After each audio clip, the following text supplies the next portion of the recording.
Hello and welcome to the Central Television. I am Likon Onobanjo. The top stories at this hour. Organized labor in Nigeria set to shift ground on proposed 1 million naira minimum wage. Africa Union leaders to push renewal for US AIDS plan. Senegalese supporters call for release of presidential candidates from jail. Details to come your way shortly.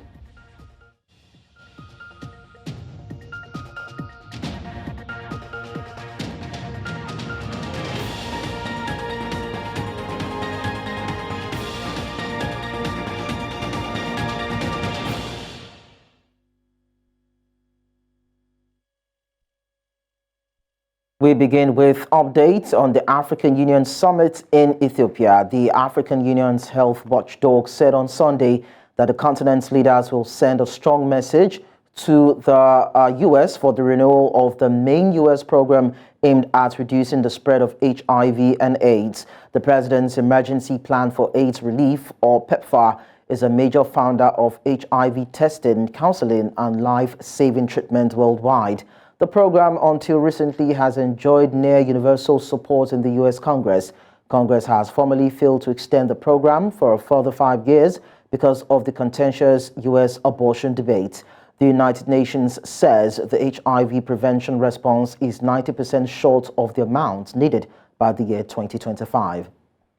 Now, Nigeria's President Bola Tinubu says Africa must forge partnerships that transcend borders and sectors, leveraging on collective expertise, knowledge, resources, and the private sector to address the complex challenges confronting the health sector. Speaking at the Ministerial Executive Leadership Program on the margins of the 37th Ordinary Session of the Assembly of Heads of State and Government of the African Union in Addis Ababa, Ethiopia on Saturday, President Tinubu said Africa's effective collaboration with the rest of the world to tackle existential health challenges is not merely a strategic choice, but a moral imperative. The president, who was appointed as the AU champion for human resources for health and community health delivery partnership, said the challenges confronting the continent are too complex and multifaceted for anyone or an entity to tackle alone. May I also take this opportunity to affirm Nigeria's commitment to the tenets of the African Union, particularly regarding peace and security, economic development, good governance, and democracy. In the realization of these ideas lies the best welfare and future of our continent and its people. Your Excellencies, this world and our world is a continent in transition. The world exists in a period of fundamental transition. Neither Africa nor Nigeria is exempt from the realities of this transition. Where there is a transition, there is inherently is uncertainty again. Neither Africa nor Nigeria is immune from the uncertainty of the system. Away from the summit, there are indications that organized labor is prepared to lower its demand for 1 million naira minimum wage for workers in the country in line with realities on ground. The shift in position will likely be communicated to the federal government during the second meeting of the Tripartite Committee on the minimum wage on Monday and Tuesday. It was gathered that the meeting would enhance deliberations between all parties involved in negotiations to allow for the announcement of a new minimum wage on or before April 1, following the expiration of the current 30,000 naira minimum wage as provided by law. President Bola Tinubu, through his deputy Kashim Shettima, had on January 30 inaugurated a 37-member panel on the new minimum wage at the council chamber of the State House in Abuja. Joining us on the news to discuss this is Elvis Akpobi, Executive Director, Not Too Young to Lead Initiative. Thank you so much for joining us on the news. Good afternoon. Thank you for having me. So as we hear it, the labor unions might possibly be reducing their demand for 1 million naira as minimum wage. Now, with the spate of rising inflation in Nigeria, would it be wise to negotiate down? Sometimes negotiations, you have to be flexible. But the thing is, let's ask ourselves, you're a Nigerian, you've been in this country. How many states implemented the 30,000 minimum wage as a country? I noticed as a country, we're good at putting pen on the paper. We write without implementing. In as much as we will not want to push those who've contracted governance to with our vote too much, the fact remains that they don't set up committees to deliberate on their renovation of houses. I was going to understand that about 15 billion was set aside to renovate a particular lodge. No committee was set up. At the moment, just to make Nigeria citizens better, to increase the minimum wage, which is deserving of them, committees have been set up. I was meant to understand that a particular budget, about 500 million, I don't know how to it is, 500 million was allocated to that committee. A leaked memo that came out said about 1.8 million was allocated to that committee for what? To put paper to pen for a minimum wage that would take almost maybe like 6 months to implement. I think we're not ready for governance as a country. I think these people, they're just playing with us. And let's not forget, Nigerians have been very, very patient. I don't pray for any protest, but from the way the country is going, a lot of people, they are already pushed to the wall. And in my boomerang, this is not what the present people who've elected to steer the ship of this country. This is not what they promised us during electioneering. While I want to encourage the trade union, the Nigerian Labour Congress, for amplifying the muted voices of other workers, I still want to urge them that to continue engaging these people that have collected money for committees for a minimum wage. The welfare of Nigerian workers should come first, even before the welfare of those who have been tapping from our common resources. Now, well, let's quickly take a look at the issue that you just raised. That has to do with these state governments that have not been able to implement the 30,000 naira minimum wage. As of October 2023, 15 Nigerian states were yet to implement the 30,000 naira minimum wage for their workers since it was signed into law actually in 2019. So now that we are at this crossroad, what is the assurance or what can be done to ensure that these state governments, of course, the federal government might be able to pay, but what about at the subnational level? What can be done to ensure that they agree and they are able to pay the sum, whatever it is that the price we pegged at? The Nigerian Labour Congress presidents at every state level should be citizens. Workers should watch out for the body language and actions of the Nigerian Labour Congress chairman at state level, because over time, they tend to observe table manners, which have a very negative ripple effect on the workers, Nigerian workers. So if the Nigerian Labour Congress chairman at state level can stand their ground, can uphold, can subscribe towards integrity, I'm sure it will be implemented. Whatever the resolution for this week's meeting is, it will be implemented. But then it's quite interesting that this is actually a law that has been ratified. We're still looking at the fact that the states can't pay. It's a law that has been ratified for a certain amount to be paid. So you said that they should watch the body language and all that. But that might not be enough. Shouldn't these states be penalized for failing to fulfill their obligation? Because now, if they couldn't have paid, or if they couldn't have been forced to pay 30,000 naira as at then there's a possibility that they might not pay now and nothing will be done. So should there be a force or a law in place that will compel these states to pay the minimum wage that will be agreed upon now, if we are to be realistic about it? It's quite unfortunate that it seems as if like I said, we always write, we make laws without implementing them. If you agree with me, there are so many laws, so many acts that have taken place without implementation. As I've always said that if we If we subscribe towards the DNA of this country, we will not have a problem. The DNA for me is the constitution. The DNA for me is whatever act that has been signed into law. People don't tend to subscribe to it. If we subscribe to a lot of these acts, I can assure you a lot of people will be behind bars. People who have, one way or the other, diverted our commonwealth. We've gotten, I'm not trying to digress, but there's a case of a particular minister allegedly diverting the commonwealth of Nigerians. Today, nobody's talking about it. I'm sure she's moving freely. She's working freely. I was even meant to understand that because of vulnerability and poverty, a particular set of women and some youth, they had banners and they were like, she's our own and all that. Instead, I was discussing with a high-profile Nigerian some days ago. He said, if you can use someone as an example, if you are caught in the act of misappropriation, like the likes of, I think, China, they do that. There's a particular country that does that. You'll be sentenced to death by hanging and it will be implemented. It will reduce. When we see cases where people steal our money and they get away with it, everybody will want to subscribe to it. And like I said, if the governors during electioneering, during campaigns, they said the welfare of their citizens is their priority, they should subscribe to it. And after tomorrow's meeting, on Tuesday's meeting, any governor that does not subscribe to whatever conclusion they have should be ready for protest and should be ready.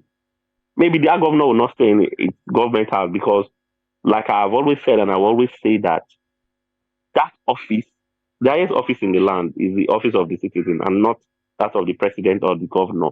We contracted governance to them with trust, and we can make it too ungovernable for them because Nigerians are going through a lot this period. Yeah, so talking about how it hurts Nigerians, of course, it does hurt businesses too. Now, let's look at the private sector. We don't know what would obtain within that particular climb because they're part of the, of course, those who are negotiating with the Nigerian government and the labor union. Now, in a situation where we have high cost of production and this economic hardship, what do you think would happen within the private sector circle? Do you think they would also be able to implement whatever it is that is to be agreed upon as regards minimum wage? It depends on their output. For me, I believe that I was telling someone before this interview off the camera, I was like, President Tinubu owes us two things at the moment, and we'll get to the next thing, to the next level. Create an enabling environment where we'll have our security is guaranteed and we'll have steady power supply. We'll get to a particular stage with that. If you agree with me, a lot of companies are exiting the country owing to the fact that there's no security. You're not sure of moving your goods from one place to the other. Then, two, there's no steady power supply. And I was meant to understand that Nigeria gives a particular country power supply. It's quite disheartening that we that give power, we don't have power. I think there should be a politics going on. If these people want to work, if they are really to work, they will work. The excuses being given since the day of inauguration. Hello, Elvis. Okay, I think we just lost Elvis communication there right now. Elvis Akpobi, thank you very much anyway for reacting or responding to our questions. Let's talk about politics now. In the latest twist to the saga surrounding Saturday's All Progressives Congress gubernatorial primaries in Edo State, another candidate, Anemero Sunday Dekeri, has been declared the winner by local government returning officers. This revelation marks the third time a candidate has been proclaimed victorious in what critics denounce as a severely flawed electoral process, casting a shadow over the party's commitment to internal democracy. Initially, the chairman of the Electoral Committee, Governor Hope Uzodinma of Imo State, announced Honorable Dennis Idahosa, a member of the House of Representatives, as the winner with a significant 40,483 votes, seemingly aligned with the Senator Adams Oshomole's faction. However, Dr. Stanley Uduaja, the returning officer for the primary, later declared Senator Monday Okpebolo as the rightful APC candidate, emerging from a parallel primary election in Benin. In the midst of this turmoil, Abdullahi Ganduje, the APC national chairman, has extended congratulations to Idahosa. hailing him for his victory. Now, before the announcement of Dennis Idahosa as the winner of the All Progressives Congress direct governorship primary contest, there was disruptions earlier in the day. The All Progressives Congress governorship primary was marred by controversy. I have a bleeding lip and well, some blood stains on my body, but we're fine. Unfortunately, some of our equipment damaged, our tripods damaged. Let me have the other part there. And then, well, I say we are even lucky. We're luckier than some others. There was a journalist from NTA who was being brutalized. Demola, camera operator, had to run into one of the toilets with another engineer from TVC. And then somebody from, I think, Arise had his laptop broken. The laptop was smashed on somebody else's head, as a matter of fact. But thankfully, we're safe, we're good, and most importantly, we're alive. We informed some of the other colleagues from other stations to please notify us when the collation commences. So they informed us and we went together to a hotel somewhere in Benin here. But to our greatest surprise, upon getting in there, it was a very small space. It wasn't even a hall, it was the bar of the hotel. And that actually, you know, made some bells begin to ring in my head. Like, this is very, very out of place. I've covered elections several times, and this is not a space that should be used to collate, even if it's local government election results. You know, and then while it was ongoing, at some point, we noticed that TVC caught their live broadcast, but we didn't understand what was going on until we got some kind of notice that was circulating. And this came in after about 7 or 9 local government results had been announced. And then the announcer called for a recess, so we stepped outside. While we were outside, then we noticed more movement, and then entourage of some police officers came in. The commissioner of police with some other police guards came in. And then at some point, they told everybody to step out of the hall, and that's when some boys, we don't know who they are, came in their numbers and began to brutalize journalists. Earlier, we were joined on the news by a lawyer and political analyst, Taiwo Jomo, to discuss this.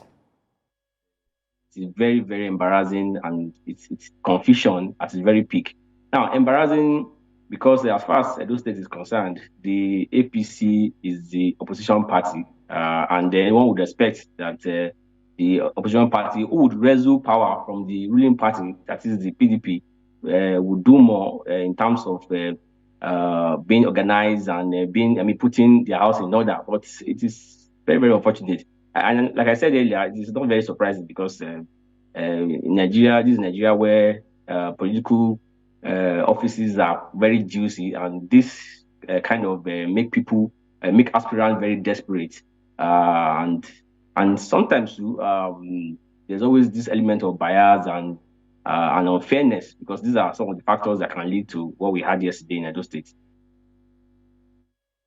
Now, residents of Yenegoa, capital of Bayelsa State, South Nigeria, have called on the state governor to prioritize their welfare and security in his prosperity mantra. The calls were made during the inauguration of the state governor Diri for a second term in office.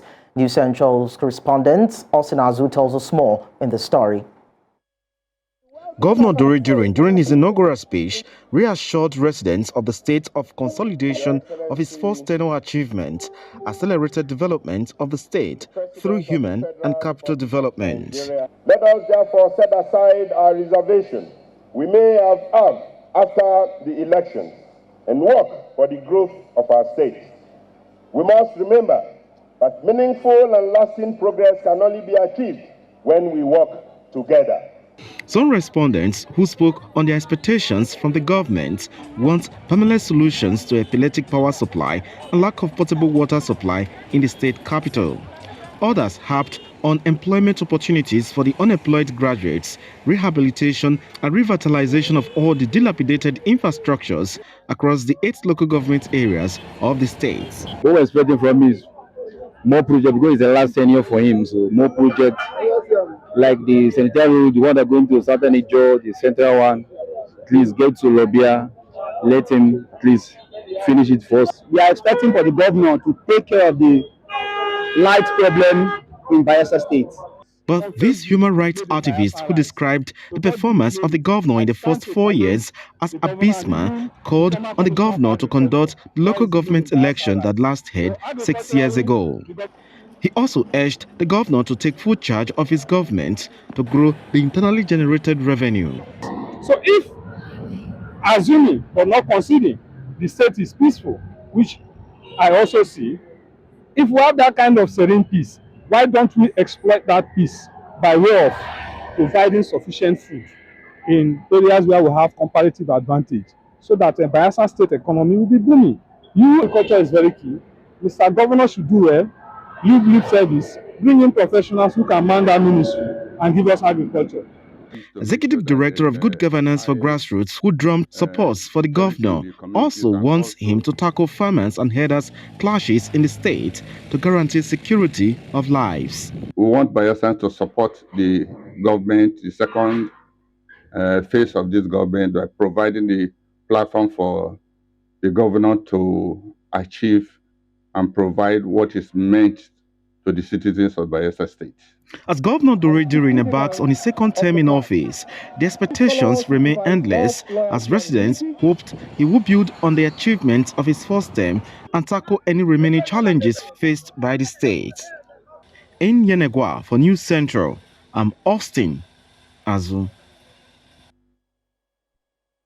You're watching News Central now. We go on a short break. More stories will come when we return.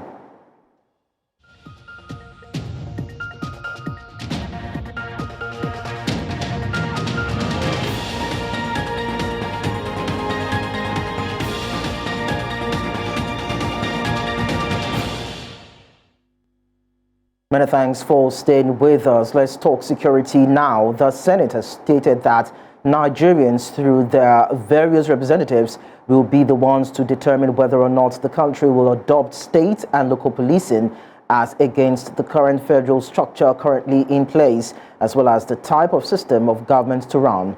This was made known by the spokesperson of the Senate, Yemi Adaramodu. President Bola Tinubu had on Thursday met with state governors and agreed on the creation of state and community police systems to put an end to the menace of insecurity robbing the nation of its peace. Adaramodu stated that the Senate had on Wednesday formed a committee to review the Constitution and would allow it to carry out its full responsibilities.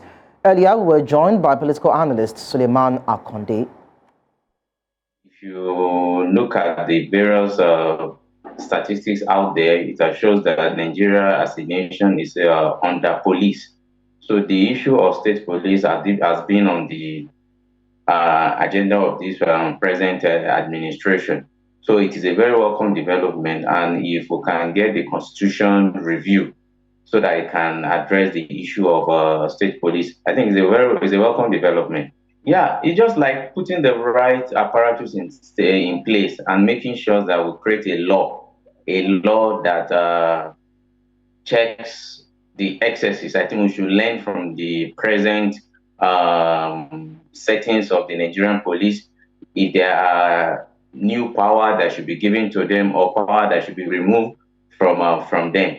So I think that's the law. And I'm also of the advocate that this law should be a kind of a law that is people-oriented, that's originating from the people, which I believe the Senate will take into consideration by conducting a public hearing, among others, and also seek people.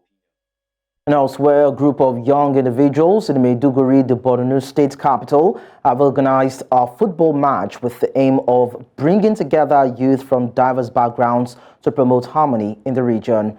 This grassroots initiative also aims to create a platform where young individuals can come together, celebrate their shared passion for football, and demonstrate their commitment to peace.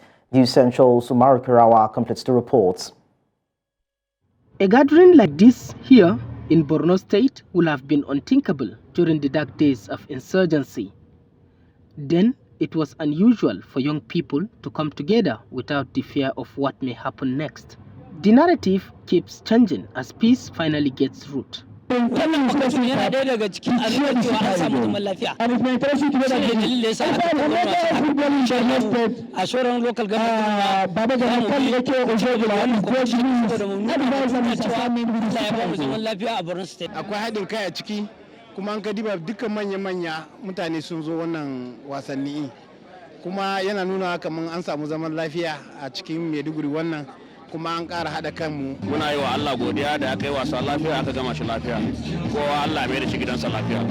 This football match not only provides a platform for young athletes to showcase their talents, but also serves as a symbol of hope and resilience in the face of adversity. Wannan ya zama kalubale ga sauran mutane da su gane cewa shiga cikin matasa yana ɗaya daga cikin abubuwan da zai kawo zaman lafiya domin faɗakar da matasa. Fatan Allah ya sake haɗa kanmu gabaki ɗaya. Allah ya kawo mana zaman lafiya wannan ƙasa ta mu. Ba wasa ba sai a ce duka kowa ya samu abin da yake so. Allah ya alhamdulillah.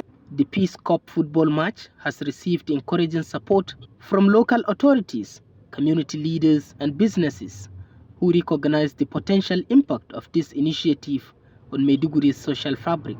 Mun gode Allah sosai ya fi kira mu zuwa wasan gol da muka zo matasan sun abun da ya kamata kuma mun ji daɗin shi sosai.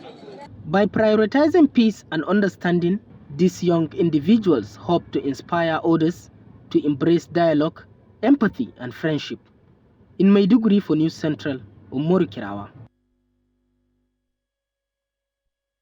Ebonyi, Delta and Adamawa state governors have promised to support President Bola Tinubu in fighting against the insecurity bedeviling the country. The governors spoke separately at the conference of the former speakers of the state houses of assembly held at the banquet hall of the government house in Yola, Adamawa state. The governors described the situation in the country as worrisome and urged Nigerians to be calm as the governors are working with the presidency to bring to an end the menace disturbing the country.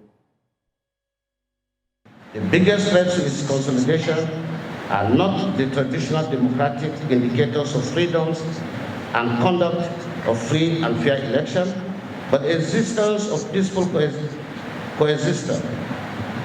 We must all play a role in this respect. We must work boots on to combat the menace of insecurity and engender a peaceful polity. We must douse tension in the land and deal away with all triggers of conflict. We must appreciate each other and convert our plurality into strength. We must champion the stability of the polity and the delivery of good governance at both the national and subnational level. What I am seeing today surprised me, and I'm very grateful to God that is coming from the former speakers. We have been the chief servants. All of us here have been chief servants of various states. Chief servant in the sense that we serve two masters at a time. You serve the people, you serve the governor. You serve the governor's brothers and the wives. So because we are like twins, we work together. We don't also look at issue of party. Because people have come here now, this is a PDP state. And on the same flight, the governor of Ebonyi and the governor of Delta State, Ebonyi was APC, Delta is PDP. We flew together here. You can see that we're not talking about party. We are talking about the forum, how the former speakers were able to impact, share their experience, and bond together to move this country forward. And we're very sure that we're able to provide solution to the problem facing this country. Thank you and God bless. You will agree with me that in spite of the fact that we come from different political parties and even varying ideologies, we must be able to unite and stand for issues that will encourage the national cohesion, peace, prosperity, and good governance. This is because the good names and legacies we leave behind will continue to speak for us many years after we leave office. Since our arrival in Yola, we have seen the great achievements of our colleague, Governor Diri, who has touched all sectors of the state with projects and programs that are visible, which the people are enjoying. Adamawa State is today witnessing relative peace and security due to the proactive and the consistent efforts of Governor Diri. The Oyo State Police Command in southwest Nigeria has arrested 2 suspects who specialize in using human heads and other vital organs for ritual purposes. The 2 men were arrested with a human skull, which the police said was cut off from a freshly exhumed corpse at a cemetery in the Shaki area of the state. The Oyo State Commissioner of Police, Adebola Hamzat, said his officers also arrested the suspected killer of a retired permanent secretary in Oyo State, Olaito Benle. Benle was gruesomely murdered by the suspects at her apartment in the Akpata area of Ibadan on November 10, 2023. The retired permanent secretary, who was brutally murdered in an apartment around Agbede Agbofiati community, Akpata area of Ibadan, on 10th of November 2023, just bringing closure to one of our intricate high-profile cases for 2023. The 2 vehicles and a generator stolen from her after being killed were recovered, while 5 suspects who jointly participated in the killing of the deceased were arrested by men of the Command Monitoring Panel. We went there to go and rob her. So after we rob her, because he knows the person that took us there and the security has seen the person, that is why. The person that took you there, how did the person get the information? Who is the person? He's the person that you have spoke with for the first time because he stays around in that place. In a related development, operatives of the National Drug Law Enforcement Agency have intercepted a large consignment of loud, a synthetic strong strain of cannabis imported from New York, United States of America. The 60 bags of the psychoactive substance weighing 33.5 kilograms was concealed in giant loudspeakers stocked in a consolidated cargo. This was contained in a statement by the Director of Media and Advocacy of the Anti-Narcotic Agency, Femi Babafemi, on Sunday. He said at least 3 suspects are freight agents named Akim Afiz, logistics company manager Babalola Ayodeji Boyega, and the receiver of the consignment, Taiwo Olusegun Anoluwapo, have been arrested in follow-up operations between Thursday 15th and Friday 16th of February 2024. The issue of educational qualifications of persons seeking leadership positions in government has once again been brought to the front burner in Nigeria's House of Representatives, while many citizens are yearning for effective and efficient leadership in the face of current economic challenges in the country. Nigeria's House of Representatives once again debated on a bill seeking to change the minimum requirement for persons vying for the office of the presidency, vice presidents, and members of the federal parliament from first school leaving certificate qualification to a university degree or its equivalent. Marvelous Obomano tells us more.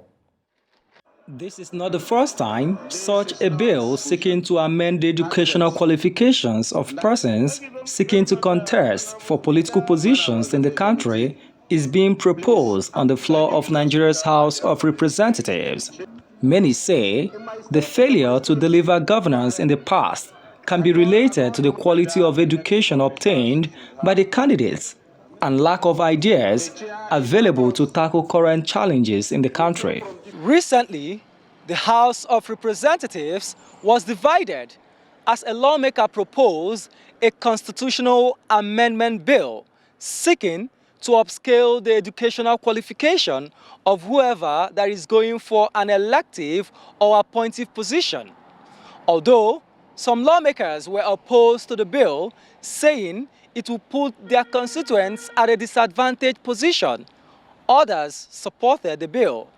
This bill will reflect that it is important for us to have the educational qualification of those who are applying or want to contest into elective offices moved from primary school leaving, secondary school leaving certificate up onto at least a BSc or its equivalent. If you don't have knowledge of the position you occupied, you cannot display or discharge efficiency on that positions. They must attain this level of degree before they occupy these offices. I cannot believe that in this modern age. Some people would oppose and say no education. If you are going to be a president or vice president, or you are going to be a governor or deputy governor of this country, you must have a university degree. Some lawmakers raised the issue of affordability, disagreeing that mastery of leadership skills cannot be determined by a person's educational qualification. I know for a fact, and we all know, that your leadership quality is not determined in any way by the level of your educational qualifications. We were privileged to go to the university. For less privileged people, it is not their wish that their children were not to be able to obtain university certificate or age equivalent.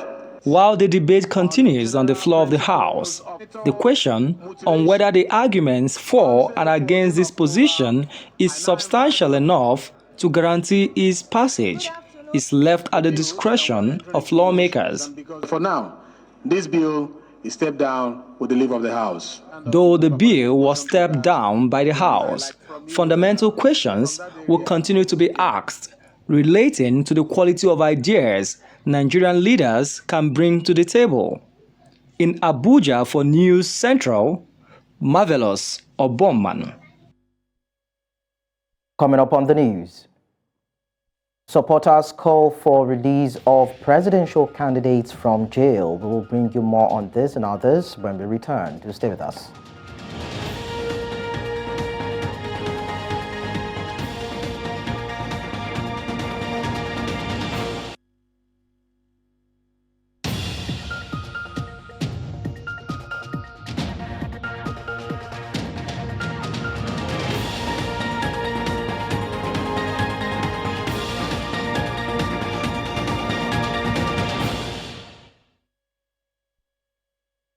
Now we'll tell you that supporters of opposition presidential election candidates Bassirou Diomaye Faye on Sunday demanded his immediate release in the name of equal treatment under the Constitution.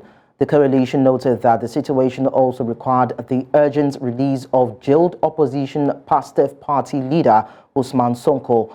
The Constitutional Court rejected Sonko's candidacy and accepted that of Faye, the party's number 2, along with about 20 others. But Sonko has been in prison since July 2023 for calling for an uprising associated with criminals linked to terrorism and harming state security. Faye has been under preventive detention since April last year, but has yet to face trial. In the meantime, Burkina Faso's transitional president, Captain Ibrahim Traoré, pays tributes to his country's youth and hammered home the need to fight for the sovereignty of Africans. He made this known at a meeting with several thousands of supporters in Ouagadougou.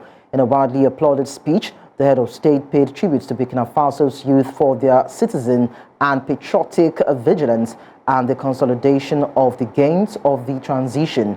Traoré has been interim leader of Burkina Faso since the 30th of September 2022 coup d'etat, which ousted interim president Paul-Henri Sandaogo Adamiba. La CEDEAO n'a jamais fait un communiqué pour féliciter une victoire de nos armées.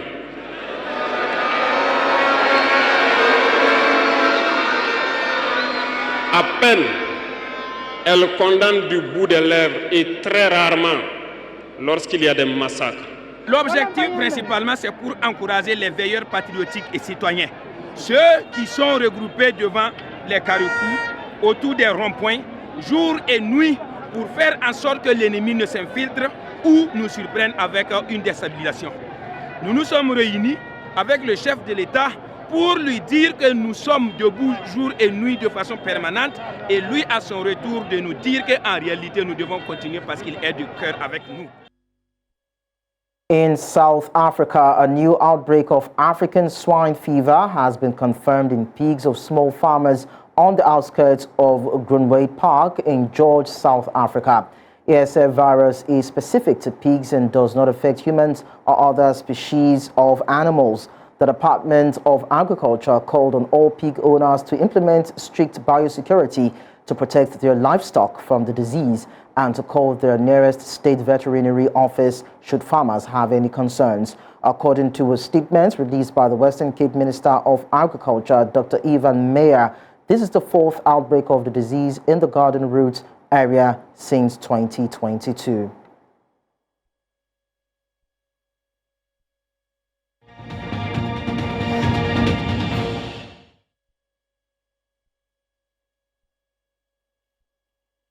From other continents, we tell you that the former U.S. President Donald Trump rallied in Waterford Township, Michigan on Saturday. He spoke about the outcome of his fraud trial in New York City a day after a judge said he would have to pay for inflating his assets to receive favorable loan terms. According to the second-time presidential hopeful, the case is a complete and total sham.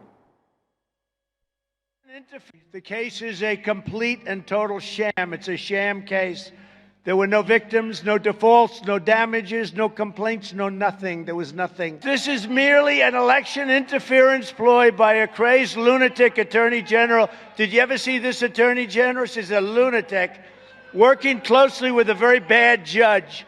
No jury was allowed. I wasn't allowed a jury. These people, they're not looking for justice. They only care about how to stop crooked Joe Biden's political opponent, that's me, and how to inflict as much pain as possible. But here we are.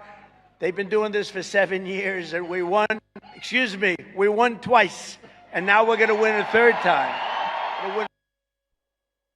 Venezuela says Guyana is displaying continued disrespect for the commitments made by both countries to deal with the disputed oil-rich Essequibo region. Venezuela has long claimed Essequibo, which makes up about 2/3 of Guyana's territory, but has amped up its rhetoric since its neighbor began issuing licenses for oil companies to operate there.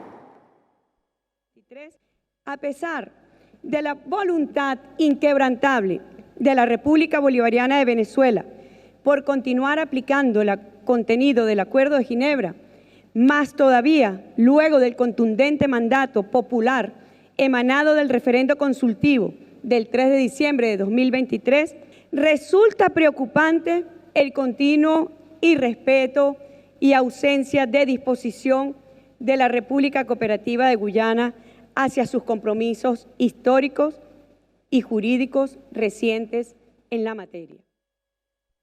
Russian rocket fire killed at least 2 people in the eastern city of Kramatorsk, Ukraine on Saturday night. Ukraine's Donetsk governor Vadim Filashkin said Russia had fired 3 rockets at Kramatorsk.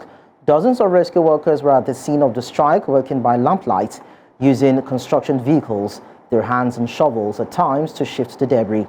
A spokeswoman for the regional administration said the strike followed an escalating pattern of indiscriminate Russian attacks on civilians. There was no immediate comments from Moscow, but the Kremlin has repeatedly denied its forces targets civilian infrastructure.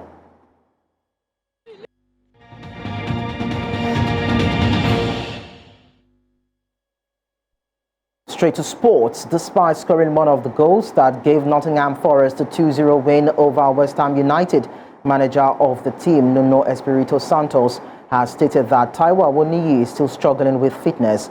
Awoniyi, who has had injury issues since this season, has made 11 starts and 3 substitute appearances for the club. The Super Eagles striker also missed the Africa Cup of Nations due to an injury sustained during a Premier League game. However, the 26-year-old has been in fine form since his return from injury. His goal against West Ham was his 6th goal in 14 games in the Premier League this season for Forest. And away from that, we tell you that Steph Curry narrowly defeated Ionescu on Saturday when the 2 sharpshooters faced off during the first ever All-Star Weekend NBA versus WNBA three-point contest to settle a long-running debate. The Golden State Warriors star scored 29 points to the New York Liberty star, who scored 26 points. Ionescu said she was excited to change the narrative between NBA and WNBA's players. Curry, while wearing a three-point champion belt, was complimentary of the event and Ionescu. Curry is a 2-time NBA three-point contest champion and holds the league's record for most career three-pointers made. That is about 3,642. However, in 2023, Ionescu set the WNBA record for most three-pointers in a single season. That's about 128.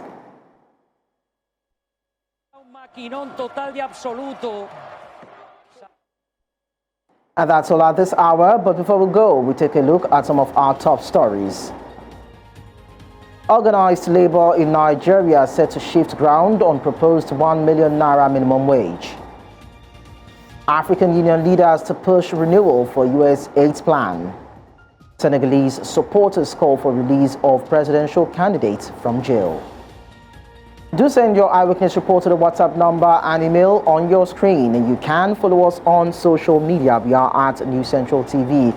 Don't forget to watch News Central live on DSTV channel 422, Star Times channel 274, Avo TV and YouTube. Many thanks for watching. I am Lekon Onobanjo.